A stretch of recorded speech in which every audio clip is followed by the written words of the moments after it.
कर आप देख रहे हैं आंकड़े हमारे, फैसला आपका और मैं हूं आपके साथ मनोज मनु। G20 समिट के सफल आयोजन के बाद भारत की कामयाबी का परचम और ज्यादा बुलंद हो गया है। इस कामयाब आयोजन को लेकर हर तरफ प्रधानमंत्री मोदी की विदेशी कूटनीति की तारीफ हो रही है। दुनिया भर में छपने वाले अखबार इस बात की गवाही दे रहे हैं कि प्रधानमंत्री मोदी की अध्यक्षता में G20 का आयोजन बेहद शानदार रहा है, जिसके बाद ये कहा जा रहा है कि प्रधानमंत्री मोदी किसी से ना तो 19 हैं और ना 20 हैं, बल्कि प्रधानमंत्री मोदी 21 हैं। हर मोर्चे पर शानदार आयोजन को लेकर दुनिया भर से बधाई संदेश आ रहे हैं। ऐसे में सवाल यह है कि आखिर 3 दिनों तक चलने वाली G20 की बैठक में भारत ने क्या पाया और दुनिया को क्या दिया। दरअसल इन 3 दिनों में 17 द्विपक्षीय बैठकों में दर्जनों समझौते। समिट के दौरान अफ्रीकन यूनियन को G20 में शामिल कराया। इसके अलावा प्रधानमंत्री मोदी ने चीनी कर्ज जाल से अफ्रीकी देशों को राहत का मंत्र दिया, तो साथ ही मल्टीलैटरल वित्तीय संस्थानों से मदद का भरोसा भी दिलाया। विदेश नीति के एजेंडे को आगे बढ़ाते हुए चीन के बेल्ट रोड इनिशिएटिव का विकल्प भी दिया है। लिहाजा यूरोप से लेकर भारत तक कॉरिडोर पर सहमति बनाई गई है।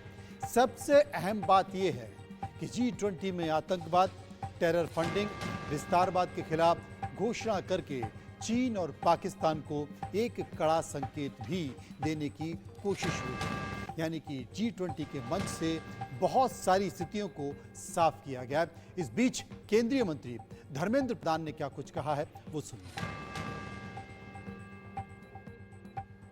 बड़े सफलता के साथ माननीय प्रधानमंत्री जी की अध्यक्षता में, भारत की अध्यक्षता में G20 की लीडर्स कॉन्क्लेव समाप्त हुई है। 8, 9, 10 सितंबर इतिहास की, विश्व के इतिहास में एक स्वर्णिम अक्षर में लिखा गया है। इसकी कई सारे फीचर्स है, कई सारे उपलब्धि है।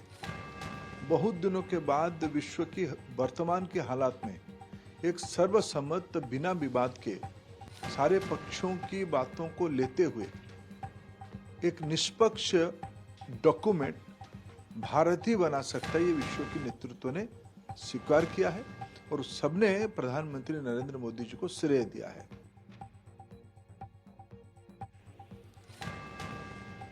तो वहीं बीजेपी के सांसद मनोज तिवारी इस मसले पर क्या कहते हैं, वो सुनिए। G20 की सफलता जो 2023 भारत में हुआ, भारत ने जिसकी अध्यक्षता की, मैं नहीं पूरी दुनिया कह रही है कि ये अब तक का सबसे सफल G20 समिट था। और मुझे लगता है कि वो विपक्ष में ही क्यों न हो कोई भारत में, लेकिन अगर उसके दिल में भारत होगा कहीं न कहीं, अपने देश के प्रति प्रेम होगा कहीं न कहीं, तो वो इसको ऐतिहासिक मानेगा, कूटनीतिक रूप से भी विजय मानेगा और पूरी दुनिया में एक महाशक्ति के रूप में जो भारत उभरा है उसको भी वो स्वीकार करेगा। वहीं G20 की प्रतिक्रिया राजस्थान से भी आई है। राजस्थान से बीजेपी के प्रदेश अध्यक्ष CP जोशी ने क्या कहा, सुनिए। पूरी दुनिया और दुनिया के राष्ट्राध्यक्ष तारीफ कर रहे हैं आदरणीय प्रधानमंत्री जी की। उनके नेतृत्व में देश जिस प्रकार से दुनिया में भारत माँ भारती का वैभव बढ़ रहा है, पूरी दुनिया माननीय प्रधानमंत्री जी के नेतृत्व को स्वीकार कर रही है और उनकी प्रशंसा कर रही है। राजस्थान के बाद प्रतिक्रिया उत्तर प्रदेश से भी आई है। उत्तर प्रदेश के उप मुख्यमंत्री ब्रजेश पाठक ने G20 को लेकर क्या कहा है, वो सुनिए। अधिक लोकप्रिय नेता हैं और ये इस बात का प्रमाण है कि G20 के जो देश आए थे उन लोगों ने भारत को जिस ढंग से सफलतापूर्वक आयोजन करते देखा, आदरणीय प्रधानमंत्री नरेंद्र मोदी जी ने जिस ढंग से इस कार्यक्रम का आयोजन किया है, सभी राष्ट्र इस बात की तारीफ करके गए हैं। मैं उत्तर प्रदेश के 25 करोड़ लोगों की तरफ से आदरणीय प्रधानमंत्री नरेंद्र मोदी जी का बहुत बहुत अभिनंदन करता हूं और आभार प्रकट करता हूं।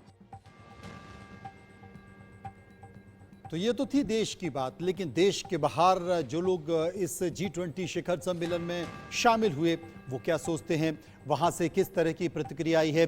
G20 शिखर सम्मेलन को लेकर चीन ने भी अपनी प्रतिक्रिया दी है। चीन ने शिखर सम्मेलन में जारी हुए नई दिल्ली घोषणा पत्र पर सकारात्मक रुख जताया है। भारत के पड़ोसी देश चीन ने कहा है कि G20 के सभी सदस्य देश आर्थिक सुधार सहित अन्य चुनौतियों को लेकर हमेशा साथ हैं। दिल्ली में हुए G20 समिट में कई मुद्दों पर चर्चा हुई, जिसके बाद सभी देशों ने नई दिल्ली घोषणा पत्र को लेकर अपनी सहमति दी है। इस दौरान यूक्रेन युद्ध को लेकर सभी देशों ने शांति की अपील भी की है। चीन ने प्रधानमंत्री ली क्यांग ने नई दिल्ली में G20 शिखर सम्मेलन के दौरान देश की स्थिति के प्रस्ताव पर अपनी बात रखी। चीन ने इस बात का समर्थन किया कि G20 ग्रुप में शामिल सभी देशों को सहयोग और एकजुटता का पालन करना चाहिए। इसके साथ ही सभी को साझेदारी, विकास, खुलेपन और आर्थिक सुधार को भी बढ़ावा देना चाहिए। और चीन की इस प्रतिक्रिया का भारत ने भी स्वागत किया है। G20 समिट में हिस्सा लेने के बाद सऊदी अरब के क्राउन प्रिंस और प्रधानमंत्री मोहम्मद बिन सलमान अल सऊदी आज से भारत के राजकीय दौरे पर हैं। इस दौरान आज उन्होंने हैदराबाद हाउस में प्रधानमंत्री नरेंद्र मोदी के साथ द्विपक्षीय वार्ता की है। इसके बाद दोनों देशों की ओर से संयुक्त बयान जारी किया गया है। प्रधानमंत्री नरेंद्र मोदी ने कहा कि भारत के लिए सऊदी अरब अहम है। साथ ही उन्होंने ये भी कहा कि दोनों देशों के बीच आपसी सहयोग भी बढ़ रहे हैं। संयुक्त संबोधन में प्रधानमंत्री नरेंद्र मोदी ने कहा कि आज की बैठक से हमारे संबंधों को एक नई दिशा मिलेगी और हमें मिलकर मानवता की भलाई के लिए काम करने की प्रेरणा भी मिलेगी। कल हमने भारत, पश्चिमी एशिया और यूरोप के बीच कॉरिडोर स्थापित करने के लिए ऐतिहासिक शुरुआत की है। इससे न केवल दोनों देश आपस में जुड़ेंगे, बल्कि एशिया, पश्चिम एशिया और यूरोप के बीच आर्थिक सहयोग, ऊर्जा के विकास और डिजिटल कनेक्टिविटी को भी बल मिलेगा। Prince Mohammed bin Salman Al Saud visit, the relation between India and Kingdom of Saudi Arabia will increase because the relation is historical. Thousand years ago, we started the relation between the great country of Saudi Arabia, Kingdom of Saudi Arabia, and great country of India. So this relation is an historical, commercially also. Now under the dynamic leadership of Prime Minister Modi ji, a lot of liberalization happened and ease of doing business happened, and either foreign investment or non-resident Indian investment. A lot of restrictions are removed by Honorable Prime Minister and the government. We are very thankful to him. इसी मसले पर पूर्व राजनयिक नवदीप सूरी का क्या कुछ कहना है, वो सुनिए। Well, I think it's very important that His Highness Crown Prince Mohammed bin Salman has stayed on after the G20 summit for a state visit. And not only that, but he's come with a very strong delegation with 7 ministers and about 100 top businessmen. So today they are organizing, along with Invest India, an India-Saudi Arabia Investment Forum, which is where the Saudi side is telling reasons why we should invest, Indian companies should invest in a new and dynamic Saudi Arabia. And similarly, Invest India is saying about all the opportunities that India offers to Saudi investors to invest. So I think it's a very wonderful thing that there's a platform here for business delegations from both sides to meet each other. वहीं G20 summit का शानदार समापन हो गया है। भारत मंडपम में तीनों दिनों में कहां-कहां क्या हुआ, क्या-क्या चीजें हुई, इस पर कल्चर मिनिस्ट्री के मेंबर संचिदानंद जोशी से हमारे बात की सहयोगी ने सुनी। G20 सबमिशन खत्म हो चुका, लेकिन उसके बाद से जिस हाल में डेलीगेशन गए उसमें एक खासियत कल्चर मिनिस्ट्री की भी रही। लेकिन कल्चर मिनिस्ट्री में तमाम तरह से क्या क्या व्यवस्थाएं कि हमारे साथ मेंबर ऑफ सेक्रेटरी मौजूद हैं, सचिदानंद जोशी सर। जोशी सर, सबसे बड़ी बात कि मदर ऑफ डेमोक्रेसी, ये थीम जो थी कहाँ से ली गई और इसका उद्देश्य क्या था? ये माननीय प्रधानमंत्री जी ने संयुक्त राष्ट्र संघ में 2021 में जब भाषण दिया था सितंबर के महीने में, उन्होंने इस बात का उल्लेख किया था और उनके इस कथन से समूचे विश्व में इस बात को लेकर कौतूहल था कि भारत लोकतंत्र की जननी कह रहा है तो इसमें क्या विशेषताएं हैं, कौन कौन सी खास बात हैं। तो इसलिए यही विचार आया था संस्कृति मंत्रालय में कि क्यों ना हम एक ऐसी प्रदर्शनी यहाँ पर बनाएं जिसमें सारी तथ्यात्मक जानकारी दें, फैक्ट और फिगर के साथ बताएं कि हम क्यों भारत को लोकतंत्र की फैक्ट फिगर क्या है ये सारी चीज़ें हैं जो बता रहा है कि कैसे विकास हुआ है। 7000 साल पुरानी सरस्वती सिंधु सभ्यता है, हम उसकी बात करते हैं, फिर वैदिक समय की बात करते हैं, स्थानीय शासन हमारे समय में कैसा रहा है, फिर हमारी जो फिलोसॉफिकल फाउंडेशंस हैं वो कैसी रही हैं, रामायण महाभारत के काल में हमने कैसे लोकतंत्र को देखा है, कैसे राजा का चयन हुआ है, कैसे राजा का उत्तरदायित्व निर्धारित होता है, या आप कहें तो कौटिल्य के काल में, अशोक के काल में, इन सब समय में भी ये सारी चीज़ें कैसे आगे बढ़ी हैं। फिर उसके बाद जब हम अलग अलग इंस्क्रिप्शंस को देखते हैं, अलग अलग शिलालेखों को देखते हैं, अलग अलग स्तंभों को देखते हैं, उसमें कैसे बातें कही गई हैं, चाहे वो राजा के चयन की बात हो, एक रूल ऑफ लॉ की बात है कि न्यायपूर्ण शासन व्यवस्था कैसे हो, कौन कौन से ऐसे लोक कल्याणकारी काम किए जाने चाहिए राजा के दौरान। और फिर मध्यकाल में फिर हमारे पास ऐसे राजा हुए, चाहे विजयनगर के महाराजा हुए, विजयनगर साम्राज्य के, या सम्राट अकबर हुए, छत्रपति शिवाजी हुए।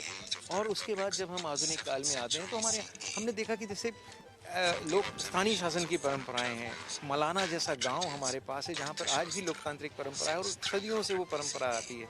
या हमारे यहाँ अलग अलग जो वनांचल में जो लोग रहते हैं, जो जनजातियां रहती हैं, उनकी अपनी एक व्यवस्था है जिस व्यवस्था से वो अपने मुखिया का चयन करते हैं। इन सारी बातों का भी डॉक्यूमेंटेशन हमने यहाँ पर किया। ये डॉक्यूमेंटेशन करने का उद्देश्य क्या था और तमाम तस्वीरें यहाँ पर लगाई गई हैं पैनल, उसका खासियत क्या है? नहीं, खासियत ये कि हम बहुत ही सटल वे में एक जिसे कहते हैं कि संवेदनशील तरीके से हम दिखाना चाहते हैं कि कैसे भारत में समानता है, स्वीकार्यता है, समभाव है, सेवा है, कैसे हम समन्वय की चीज़ें करते हैं। इन सारी चीज़ों को हम बताने की चेष्टा कर रहे हैं।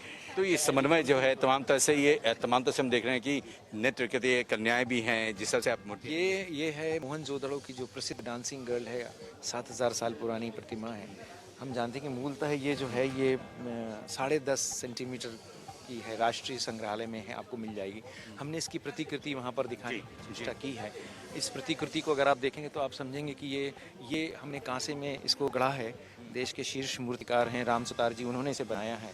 और ये दिखाती है कि इसका जो विश्वास है, आत्मविश्वास है, उस जिस तरह से वो खड़ी हैं, जो भंगिमा वो दिखा रही हैं, वो अपने आप में एक स्वतंत्रता की अभिव्यक्ति, एक आनंद की अभिव्यक्ति है। लेकिन देखा कि कई लैंग्वेजेस यहाँ पर हैं सर, ये लैंग्वेजेस मैंने किया तो कई लैंग्वेजेस हैं। ये हमने कोशिश की है कि जो G20 के जो देश हैं, अलग अलग देश हैं, मतलब जो सदस्य देश हैं और जो आमंत्रित देश हैं, उनमें जो भाषाएं बोली जाती हैं, तो ऐसी 16 भाषाएं हमने इसमें रखी हैं। उन 16 भाषाओं में आप इस पूरी की पूरी प्रदर्शनी को देख सकते हैं।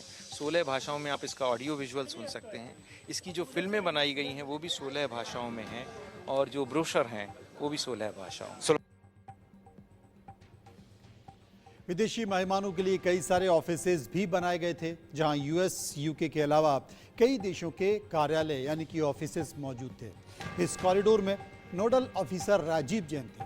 राजीव जैन ने इंडिया न्यूज़ से खास बातचीत में बताया कि कैसे अलग अलग विदेशी मेहमानों के लिए अलग अलग बैठक के लिए मीटिंग्स रूम तैयार किए गए थे, जहां पर वो अपने डेलीगेट्स के साथ अलग से बैठक कर सकें।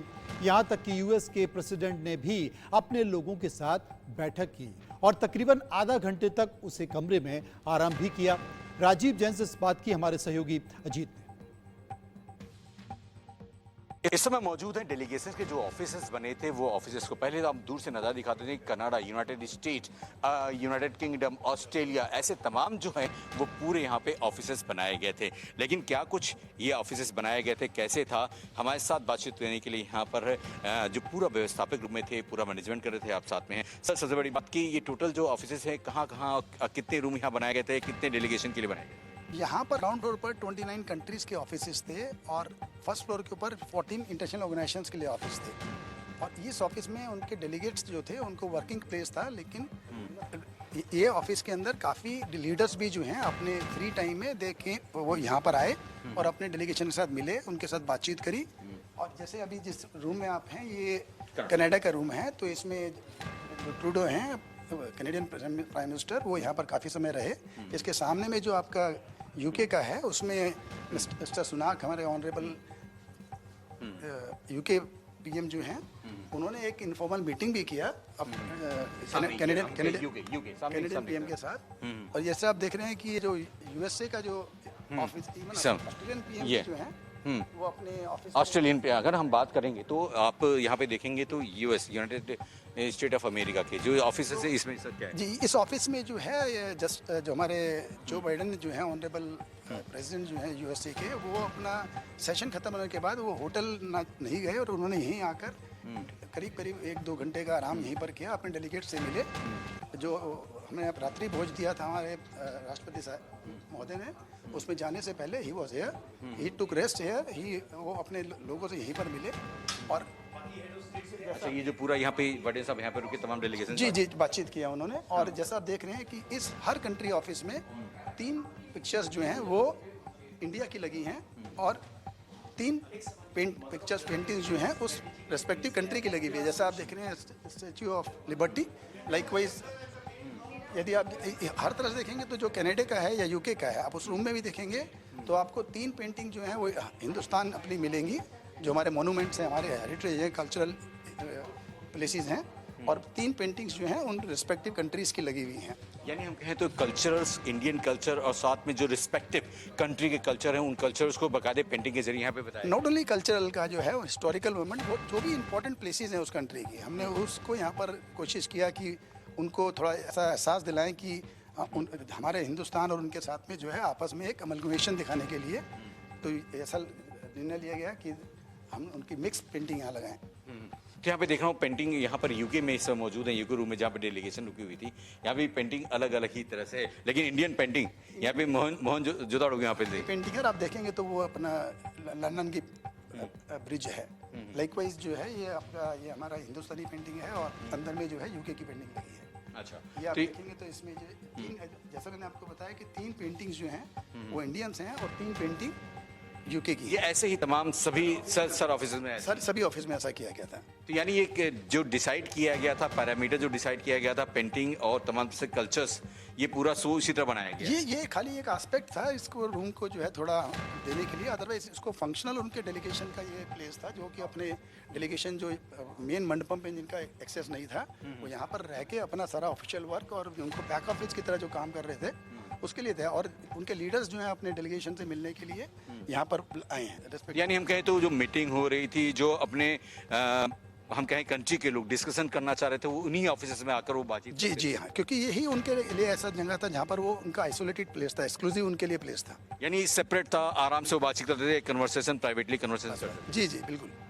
तो साफ तौर पर है कि यह देखेंगे ऐसे ही तमाम जो है वो पूरी तरह से यहाँ पर चाहे वो जर्मनी हो, फ्रांस हो, ऐसे ही तमाम जो है डेलीगेशंस के ये ऑफिस बनाए गए थे और अब ये धीरे धीरे जो हैं अब डिमोलिश किए जा रहे हैं। लेकिन सबसे बड़ी बात है कि तमाम जो सेपरेट ऑफिस के यहाँ पे बनाए गए, बनाने के बाद से हर तरफ से यहाँ पर वो डेलीगेशंस के लिए जो पूरी रुकने के लिए मीटिंग के लिए व्यवस्थाएं की गई थी वो काफ़ी सुचारू थी। और सबसे बड़ी बात जिस हिसाब से यहाँ पर पूरी व्यवस्थाएं की, अब सब कुछ सामने है, क्योंकि जिस हिसाब से G20 अब ख़त्म हो चुका, लेकिन हम कहें तो सभ्यताएं अब पूरी तरह से जाहिर हो रही है। अब हिंदुस्तान अपनी सभ्यताओं के साथ साथ अपनी तमाम तरह से उन मेहमानों के लिए भी पुरजोर व्यवस्था कर रखा था, जैसे उनको भी किसी भी चीज की कमी ना हो सके।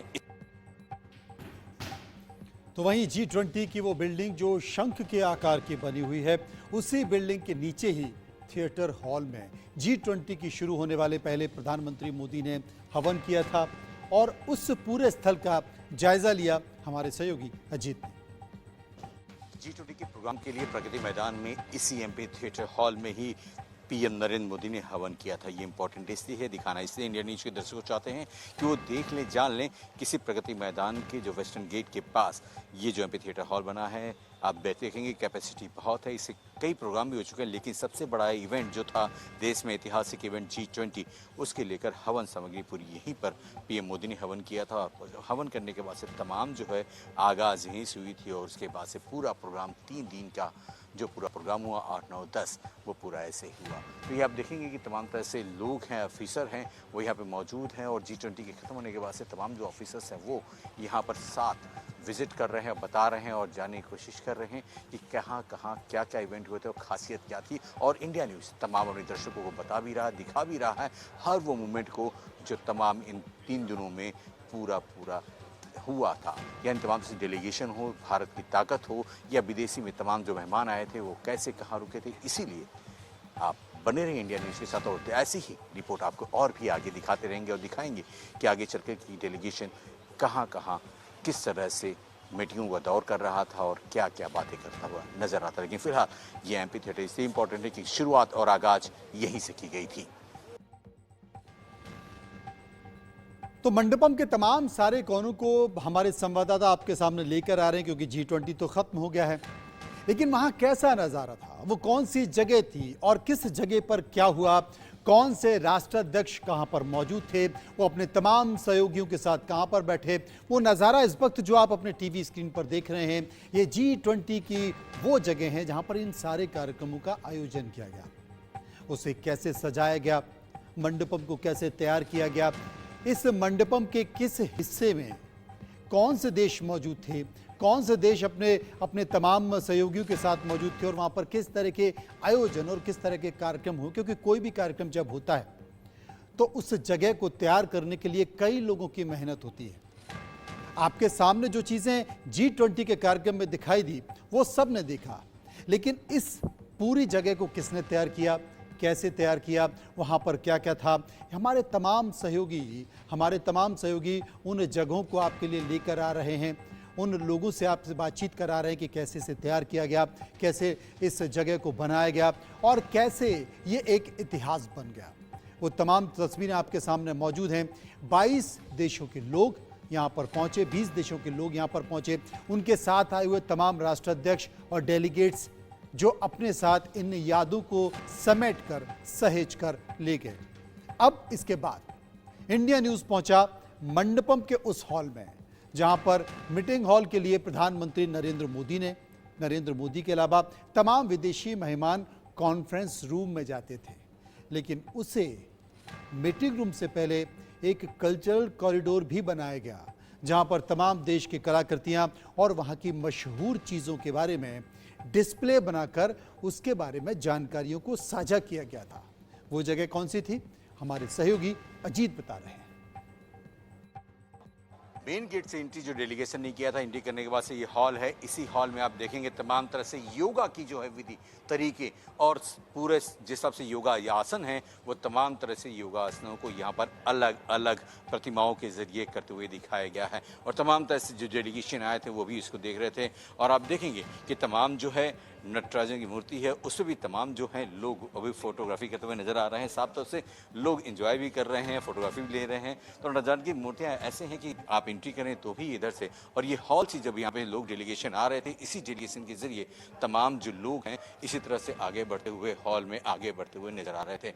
तमाम जो डेलीगेशन थे पीएम के साथ वो तमाम लोग इसी रास्ते से इस हॉल में आगे की तरफ बढ़ते हुए नजर आते हैं। दिखाना बताना इससे जरूर, क्योंकि कई चीज़ें ऐसी थी जो आप नहीं दिख पा रहे थे या दोबारा अगर देखना चाह रहे हैं या मिस हो गई थी तो इंडिया न्यूज़ आपको दिखा रहा है एक एक पहलू, एक एक नज़ारा कि जैसे कैसे कैसे मूवमेंट है। आप देखिए जो ऊपर की है डिजाइनिंग वो बड़ी बेहतरीन कर रखी गई है। और ये जो हॉल है वो आप देखेंगे वासुदेव कुटुंबकम का जो हॉल है यहाँ पर आप देखेंगे कि तमाम जो है वहाँ तक हम पहुँच गए हैं। अभी तक यहाँ पर हम बात करें तो तमाम तरह से यहाँ पर दिखाया गया है कि किस हिसाब से जो चीज़ें हैं यानी आकाश, वायु, अग्नि, जल, पृथ्वी, यानी 5 जो तरीके हैं, यानी ये 5 तरीकों से जो शरीर बना हुआ है इसको यहाँ पर तरीके से गोल्डन अक्षरों में दिखाया भी गया है और स्वर्णिम अक्षरों से दिखाते हुए तमाम तरह से बातें भी की गई हैं। और आप देखेंगे कि व्हील के जरिए यहाँ पे वासुदेव कुटुंबकम और जो 3 एजेंडे थे, वन फैमिली वन फ्यूचर, इन तमाम चीज़ों को लेकर यहाँ पर चर्चाएं भी हुई थी और इन्हीं चर्चाओं के साथ ये पूरा G20 पूरा समाप्त भी हुआ था। और आप देखेंगे इस समय हम पहुंच चुके हैं इस हॉल में, और इस हॉल में तमाम तरह से प्रदर्शनियाँ भी हैं, तमाम तरह से कई ऐसी कलाकृतियाँ हैं जिसे रखा गया था, उसे बताया भी गया है, लेकिन क्या कुछ खास है चलिए आपको यहाँ पे दिखा भी देते हैं और बता भी देते हैं। यहाँ पे देखिए नाचो मॉस की यहाँ पर बुक्स भी हैं, कुछ पुरानी जो है यहाँ पर यूनाइटेड स्टेट की जो तमाम तरह से हैं लेखी कृतियाँ जो सिग्नेचर हुए थे उस दौरान, वो तमाम यहाँ पर प्रतिलिपियों को, पुरानी प्रतिलिपियों को संजो कर रखा गया है, संभाल के रखा गया है और यहाँ पर बताया गया है कि क्या किस समय राइट वे में काम हुआ था। और यह डिजिटल म्यूजियम की तरह तमाम डिटेल भी यहाँ पे दिया गया है। अगर आप पढ़ना भी चाहते हैं तो एक एक करके आप क्रमबद्ध तरीके से आराम से इसे पढ़ भी सकते हैं। आप देखेंगे यहाँ पे सांस्कृतिक भाषा में यहाँ पर बताया गया है, दिखाया गया है कि कैसे अश्वत्थामा यहाँ पर है और किस सबसे संस्कृति भाषा में अपनी सभ्यता और परंपराओं को यहाँ पर दर्शाया गया है। हर तरफ से यहाँ पर बातें कही गई हैं। तो यहाँ पे आप देखेंगे कि भारत की सभ्यताओं और कल्चर के बारे में यहाँ पे बताया गया है। यहाँ पे जो कलाकृतियाँ हैं इंडोनेशिया की, उसको भी यहाँ पे दर्शाया गया है और इंडोनेशिया की जो कैसे क्या है फेमस हैं, स्ट्रॉन्ग टेक्सटाइल की बातें हैं, वो यहाँ पर जिक्र भी किया गया है। साथ ही साथ आप देखेंगे इस पैनल्स को, ये पैनल अपने आप में नेशनल पार्लियामेंट जो था यहाँ पर, ये पूरा नेशनल पार्लियामेंट ब्राज़ील का है, उसको यहाँ पर पूरी तरह से दिखाया गया है, बताया गया है।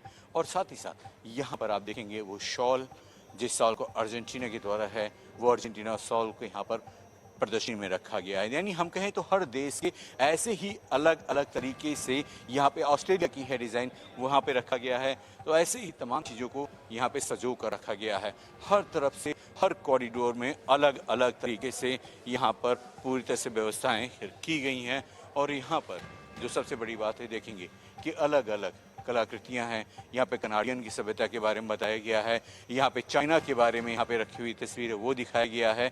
साथ ही साथ यहाँ पे अगर बात करें हम तो यूरोपियन यूनियन की यहाँ पर यह स्टैचू को यहाँ पे बताया गया हुआ है। साथ ही अगर हम बात करें फ्रांस की, ये देखिएगा स्टैचू, वहाँ भी इसको दिखाया गया। कल्चर्स जो है कोरियर वो क्या है उसको यहाँ पे बताया गया है। आप ये छोटे छोटे मॉडल गाड़ियों के देख रहे हैं, वो जर्मनी का है, इस जर्मनी में किस हिसाब से गाड़ियाँ थी। और साथ में आप ये देखेंगे स्केटन यानी इटली की जो है ये सभ्यता, इसके बारे में बताया गया है। और साथ ही साथ ये देखिए यहाँ पर एक प्यारी सी चॉल और ड्रेसेस बनाया गया है, ये जापान का है और जापान में जो सभ्यता है उसके बारे में यहाँ पर बताया गया है। ऐसे ही तमाम तरह से हम देखेंगे तो यहाँ से लेकर वहाँ तक हर किसी कंट्री के बारे में खासकर विशेषता पे है। सर यूएई की बात कर ले हम तो यूएई की यहाँ पे देखेंगे किस हिसाब से जो रिपब्लिक ऑफ हाउस गोल्ड जो ब्रिडल है वहाँ उसके बारे में यहाँ पे दिखाया गया है। यानी सोने की जो आभूषण थे वहाँ पे तरीकों को किस तरह से प्रेजेंट किया गया है, यानी सजो कर एक एक चीज़ों को यहाँ पे बारीकी से रखा गया है। यहाँ पे स्पेन की है, स्पेन में कैसे फैन जो होते हैं वो अलग अलग तरीके के बने हुए, यहाँ पर वो हैंड फैन वो उसके यहाँ पे दिखाया गया है। यानी फोकस किया गया है कलाकृतियों को लेकर, फूड मटेरियल को लेकर। और यहाँ सिंगापुर में बनी हुई ड्रिंकिंग वाटर यहाँ पर वो उसका यहाँ पर प्रेजेंट किया गया है। और साथ ही यहाँ पे ओमान में जो हिसाब से यहाँ पर नैरेटिव है डेकोरेशन के लिए, जो घर में डेकोरेशन है वो सामान वो कैसे किया गया है। साथ ही साथ यहाँ पे बात कर ले हम तो बेनियन हेड और हेड ऑफ लाइफ, यानी ये नाइजीरियन में जिस हिसाब से है उसके बारे में ये पूरी तरह से सेंचुरी के बारे में बताया गया है।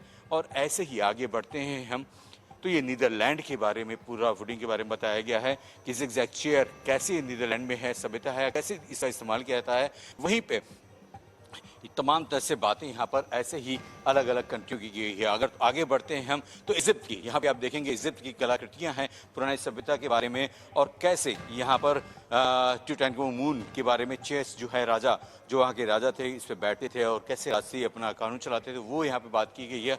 और यहाँ पर जिस तरह से बांग्लादेश में है, बांग्लादेशी के यहाँ पर तस्वीर जो है स्टैचू बनाई गई है। और यहाँ पर शेख जो है मुजव्वर रहमान साहब की ये तस्वीर है, यहाँ पर ये बताया गया।